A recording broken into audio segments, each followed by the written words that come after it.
Now, moving on, the International Committee of the Red Cross has warned about the deteriorating health condition of hunger-striking Palestinian journalist Mohammed al-Qiq. The ICRC said in a statement that al-Qiq's health has entered a critical stage over his 64-day hunger strike in an Israeli jail. Back on Wednesday, the European Union expressed its concerns over his health condition. Amnesty International has also called for his immediate release. The 33-year-old journalist was arrested in November 2015 at his home in the West Bank city of Ramallah. He's been refusing food since November 25th to protest against his administrative detention. Hundreds of other Palestinians are similarly held in Israeli jails without charge or trial.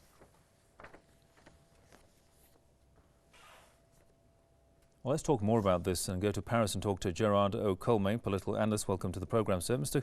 Colmáin, how likely would Mohammed al-Qiq's health condition win him his release? Or in other words, how effective is hunger striking?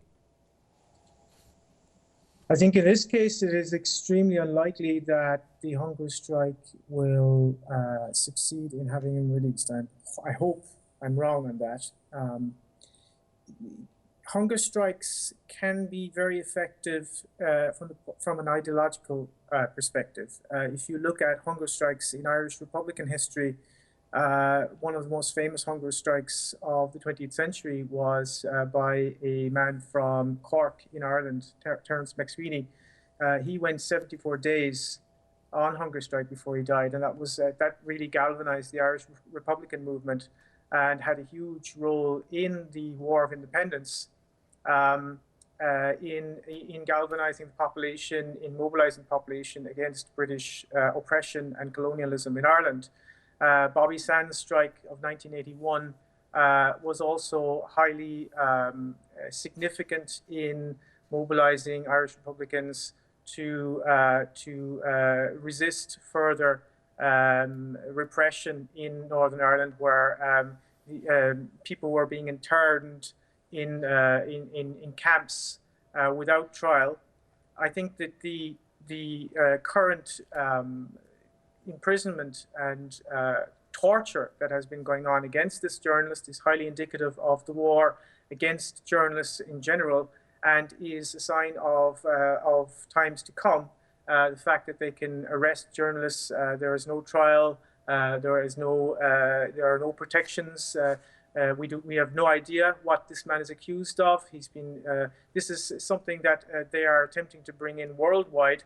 Here in France, we have a state of emergency right now, where technically the constitution is being rewritten, and they are attempting to make the state of emergency permanent. And of course, any one of us here, any journalist in France, could be arrested also now without trial. So this, I think people should really take this case seriously and see that it is of extreme importance, extreme symbolic importance for journalists in general throughout the world.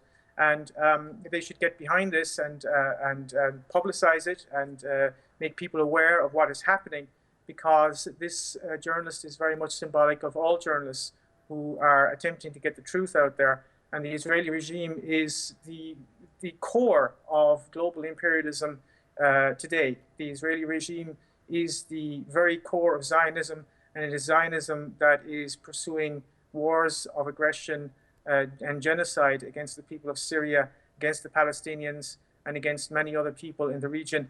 So I think that the work that this journalist is doing and has done is extremely significant. We should support it. We should be very concerned about his health right now. 66 days is a lot. Most hunger strikers will die after 60 days. It's possible to go further, but it's unlikely at this stage unless there is a massive mobilization. I don't think that this is going to be quite as successful as the hunger strike of Bobby Sands because of the IRA, for example, in 1981, because Sinn Féin were more coherent in their political strategy. I don't think that is the case with Hamas, for example. So I'm not sure how effective this will be in terms of waking people up to the real nature of the Zionist regime. I should also say that this journalist has been tortured. They have force-fed him. That is illegal under international law. The Zionist regime routinely breaks international law. Of course, it's occupying lands illegally.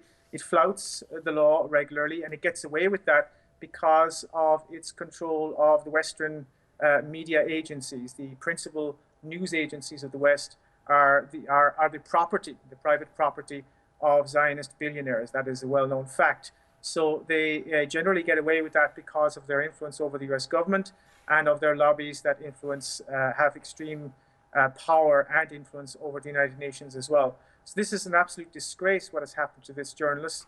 He's representative of journalists working everywhere, and everybody should support him and denounce once again the crimes against humanity constantly being committed by the Zionist regime, not just against the Palestinians, but against all of the people resisting colonialism and imperialism in the Middle East and throughout the world. All right, Gearóid Ó Colmáin, political analyst from Paris. Thanks for joining us here on PressTV, sir.